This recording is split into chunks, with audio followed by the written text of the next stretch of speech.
You may have heard lately that the investment firm Blue Owl is having some trouble. See, they issued a lot of credit to software companies, which used to be something smart. As Egghead Supreme Mark Andreessen has said, software is eating the world. Except now people have decided that that's not very smart. In fact, it's very bad because AI. Because of course. Blue Owl has become kind of the whipping boy for private credit, possibly because of their bigger exposure to software, which everyone is very worried about with the move to AI. AI is eating software instead. The people who have stakes in these funds are frantically trying to get their money out, but Blue Owl is enforcing rules that says they can't, or at least not much of it. And they're also saying that the loans are good. Everyone's just overreacting. The response to this should be, okay, then prove it. If you think the loans are so great, then you buy it. This would not be unprecedented. We just have to go back to the year 2008.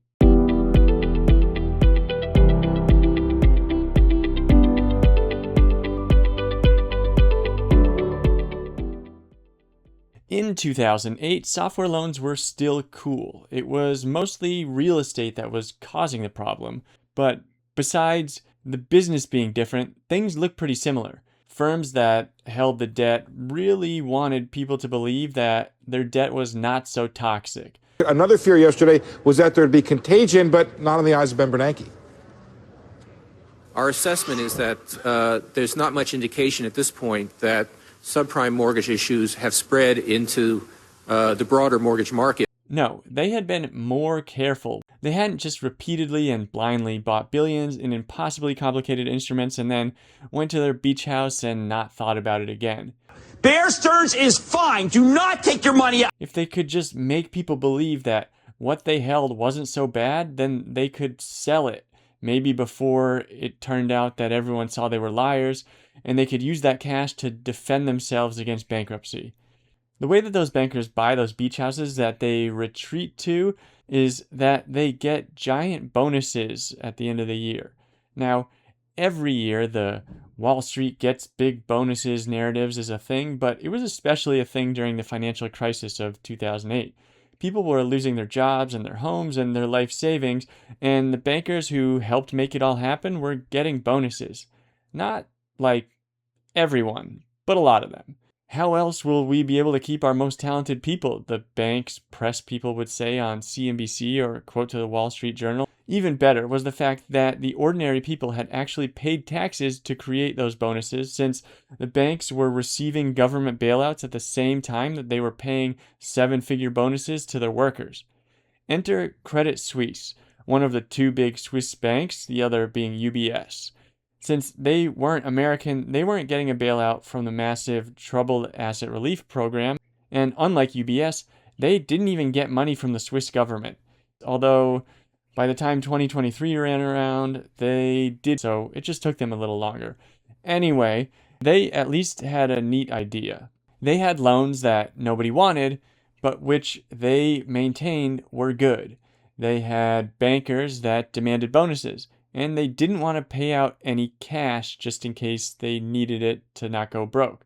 What if they paid those bonuses with those loans that they were claiming were still good? So Margaret, tell me exactly how this works. Well, Carol, you might call it eating your own cooking. Credit Suisse dumped a bunch of distressed assets into its bonus pool. The assets are commercial-backed, mortgage-backed debt and leverage loans, the ones that were used to finance outsized buyouts. CEO Brady Dugan's comment when the plan was created back in December, quote, "While the solution we've come up with may not be ideal for everyone, we believe it strikes the appropriate balance among the interests of our employees, shareholders, and regulators." Credit Suisse took $5 billion worth of loans, put them into something called a partner asset facility.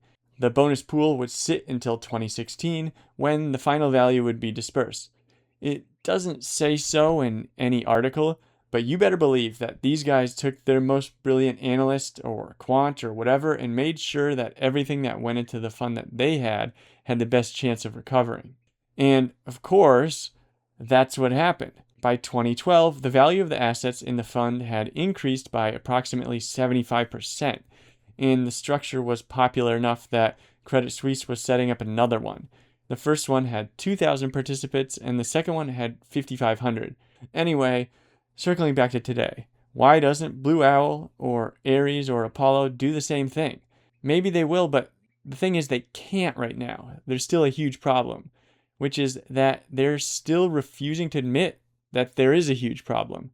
There's almost this mass hysteria taking hold about credit in general, private credit in particular, and it's just not anchored in any facts. The world is looking at Blue Owl's basket of loans and saying they are worth less than what the balance sheet says, and Blue Owl is allowing redemptions without a discount.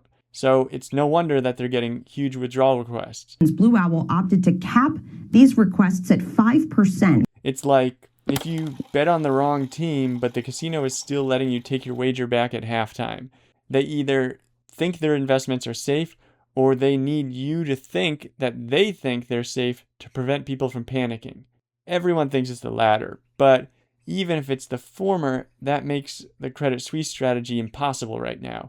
Why would some private credit guys take their bonuses in fully valued loans and not cash? There's obviously some risk. Credit Suisse, on the other hand, had already taken aggressive write-downs. When they created their partner fund, they were moving assets into it at around 65% of their face value.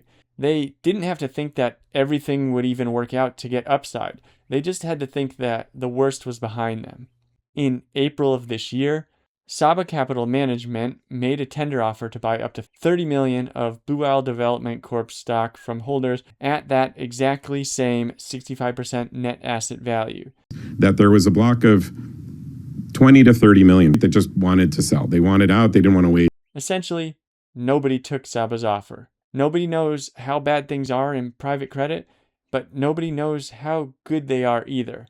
Maybe someone should ask AI how hungry they are. Thanks for watching, guys.